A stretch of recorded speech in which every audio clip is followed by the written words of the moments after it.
Breaking news పశ్చిమ గోదావరి జిల్లాలో దారుణం చోటు చేసుకుంది. పద్దయ్య వీధిలో కన్న తల్లిని తమ్ముడిని కత్తితో నరికి హత్య చేశాడు గునుపూడి శ్రీనివాస్. దీంతో మహాలక్ష్మి రవితేజలు స్పాట్లోనే మృతి చెందారు. సమాచారం అందుకున్న పోలీసులు ఘటనా స్థలానికి చేరుకుని కేసు నమోదు చేసి దర్యాప్తు చేస్తున్నారు.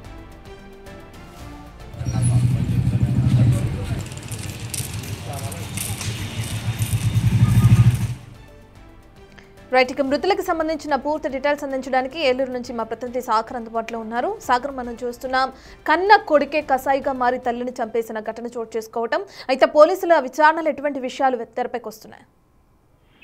రత్న, పశ్చిమ గోదావరి జిల్లా భీమవరంలో దారుణం చోటు చేసుకుంది. మత్స్యమితం కోల్పోయిన ఒక వ్యక్తి తన తల్లితో పాటు తన తమ్ముడిని కూడా అత్యంత దారుణంగా పాశవికంగా ఈ రోజు తెల్లవారుజామున హత్య చేశాడు. అతని మానసిక పరిస్థితి బాగాలేదని వారి బంధువులు చుట్టుపక్కల వారు చెప్తున్నారు.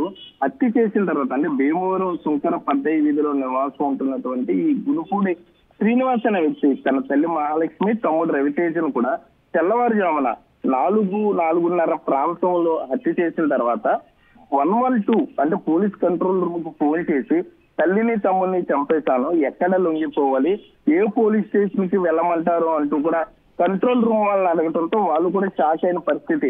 వెంటనే అక్కడ ఏదైతే గస్తీలో ఉన్న పోలీసుల్ని వారి ఇంటికి పంపించారు. అతన్ని అదుపులోకి తీసుకున్నారు గునుపూడి శ్రీనివాస్ ని.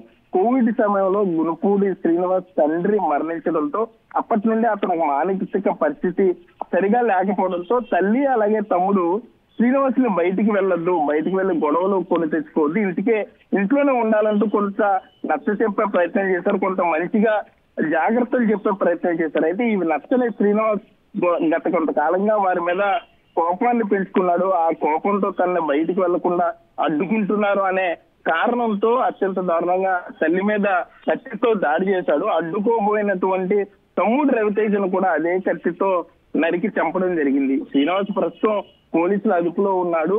అతని మానసిక పరిస్థితిని బట్టి అతన్ని వైద్యులకి వైద్య పరీక్షల నిమిత్తం తరలిస్తామని పోలీసులు అయితే చెప్తున్నారు. హత్య జరిగిన ప్రాంతాన్ని జిల్లా ఎస్పీ అద్నాన్ నయీం అస్మి పరిశీలించారు. ఫోరెన్సిక్ నిపుణులు కూడా అక్కడికి చేరుకోవడం జరిగింది. అయితే చుట్టుపక్కల వారు ఎస్పీకి చెప్పడం జరిగింది అతని మానసిక పరిస్థితి సరిగా లేదు, గత కొంతకాలంగా తల్లి తమ్ముడితో గొడవ పడుతూ వస్తున్నారని. వీరికి ఒక సోదరి కూడా ఉంది, బెంగళూరులో ఆమె నివాసం ఉంటుంది. సో ఆమె వచ్చిన తర్వాత ఆ గునుపూడి శ్రీనివాస్ సోదరి ఇచ్చిన ఫిర్యాదు మేరకు కేసు నమోదు చేస్తామని చెప్తున్నారు. ప్రస్తుతానికి మహాలక్ష్మి చనిపోయినటువంటి మహాలక్ష్మి అట్లాగే రవితేజ ఇద్దరు మృతదేహాలను కూడా భీమవరం ఏరియా ఆసుపత్రి మార్చురీకి అయితే తరలించారు. రత్న, రైట్ సాగర్, కుటుంబ సభ్యులు ఏం చెప్తున్నారు? మతిస్థిమితం లేని వ్యక్తికి మరి ఇంతకు ముందు ఎప్పుడైనా ట్రీట్మెంట్ ఇవ్వడం జరిగిందా? ఇప్పుడు తల్లిని అలాగే తమ్ముడిని హత్య చేసిన తర్వాత వాళ్ళ కుటుంబ సభ్యులు కానీ బంధువులు కానీ ఎటువంటి సమాధానం చెప్తున్నారు?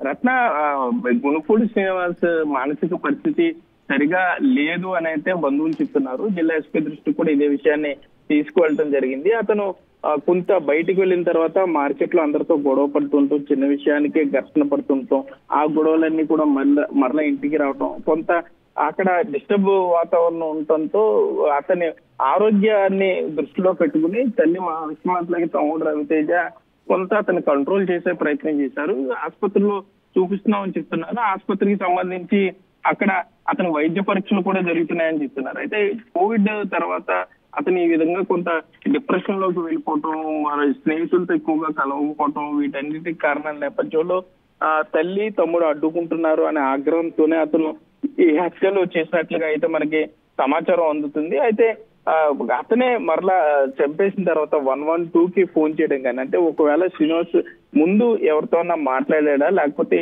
హత్యలు ఎందుకు చేయాల్సి వచ్చింది, అంత దారుణంగా అతని మానసిక పరిస్థితి ఎందుకు మారింది అనే దాని మీద బంధువుల నుండి కూడా పోలీసులు సమాచారం అయితే తెలుసుకుంటున్నారు. రత్న, రైట్, థ్యాంక్ యూ సాగర్.